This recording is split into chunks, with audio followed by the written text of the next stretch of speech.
Okay. Hello guys, magandang araw sa inyo lahat. Welcome to my channel. So guys, meron tayong gagawin ngayon na TV LED. Bali ito ay pangalan niya ay Devant. Yan guys. Yan. Ito ay smart TV na 55 inches. So ito guys, ang problema niya, ayan flickering problem.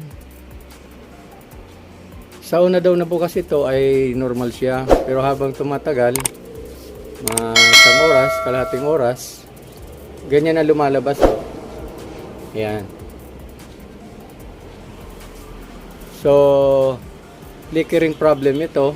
So, bubuksan natin at titingnan natin. So, ngayon guys, titingnan muna natin yung model number nito. Okay? Samahan nyo ako at titingnan natin kung ano ang magagawa nating solusyon dito. Okay? Okay guys, ito yung model number nito. Ayan. Model number 55UHD 201. Okay? So ito guys ay nakasealed pa. So, ngayon lang natin mabubuksan to. So, ayan guys.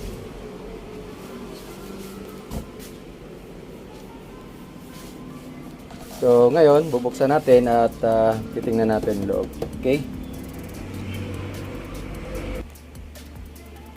Okay guys, nabuksan ko na. So, ito yung laman niya sa loob. Ito yung power supply. Kasama na yung board. Okay, so bali ito yung Ticon board. Ito yung top board. Ito guys ay Wi-Fi. Ito yung Wi-Fi nya. Okay. So dahil ang problema nito ay flickering. So bali dito tayo magpo-focus sa Ticon board. Check natin yung mga supply, mga CKB signals, saka yung supply niya dito kung normal. Okay. Okay guys, so magbo-voltage check muna tayo. Check natin itong Ticon kung kumpleto siya ng voltahe. Okay, so ito yung tester ko guys, ilalagay natin sa DC. Okay guys, pa-plug-in ko.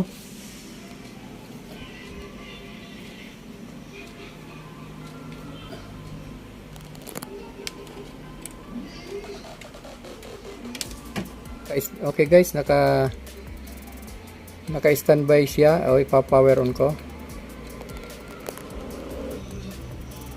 Meron siyang negative 8 yung VGL. Yung VGH ay meron siyang 28.16.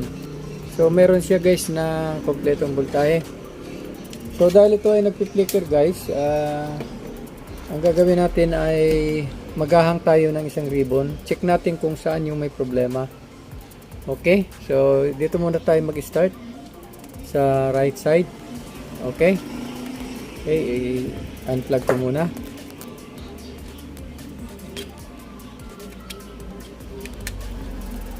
So ayan na guys, tinanggal ko na. Ayan.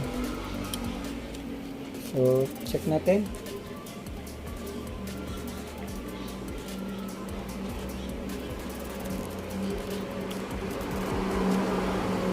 Okay, so power natin. Okay, so tingnan natin guys yung display. So ayan guys ang display. Normal yung sa left side. Ayan. Oh. Okay.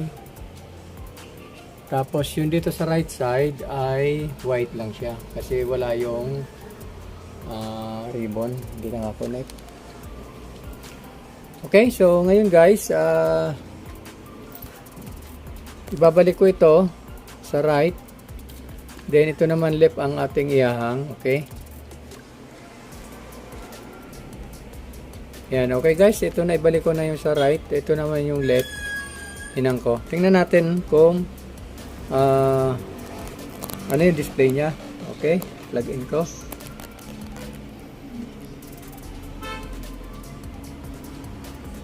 Okay, power on.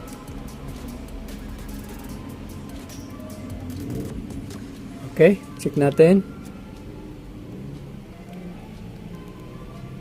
So, ayan guys, yung problema dito sa right side. Yan ang flicker niya, saka magkaroon ng mga vertical bar, vertical lines. Okay.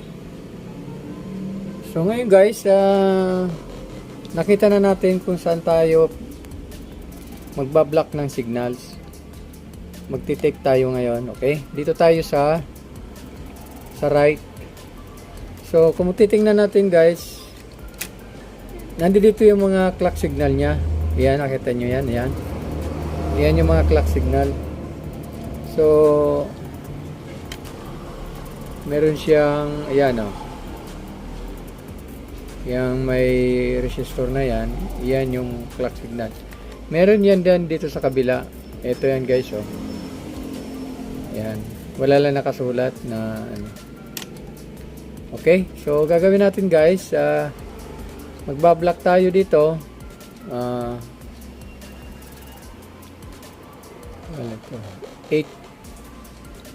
9, 10. Magbablock tayo ng 13 pins. Kasama na dito yung LC1, LC2. Okay.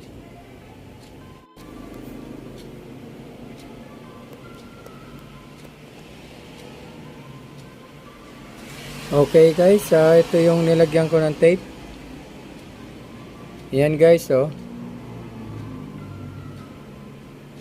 Bali 13 pins. Okay. Yung 12, 13, yung 12 saka 13 pins ay yan guys ay LC1, LC2. Yan, LC1 saka LC2, itong dalawang ito. Yan. So, yan guys ay kinat ko na lang yan. Kinat ko na yung LC1, LC2.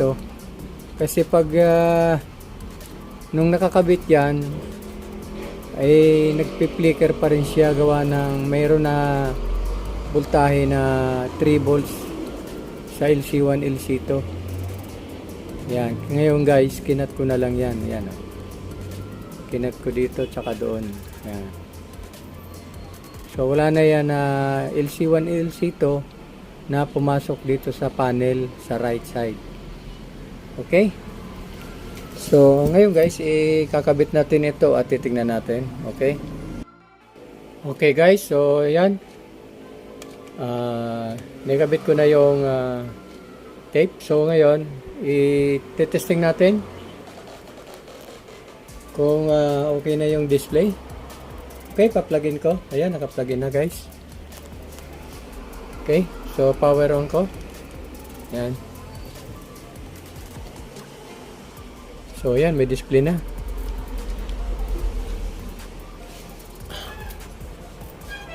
So ayan na guys. Ayan. Okay. So nawala na yung hairlines dito. Then nawala na rin yung flicker. So yan. So nakabaliktad lang guys yan, kaya ano. Okay, so ayan na guys, okay na siya. So obserbahan ko na lang ito. So bali tatakpan ko na lang at obserbahan ko pa kung wala na siyang problema para makuha na ng may-ari. Okay?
Okay guys, ito na, nagawa na natin yung unit, okay? So malinis na siya.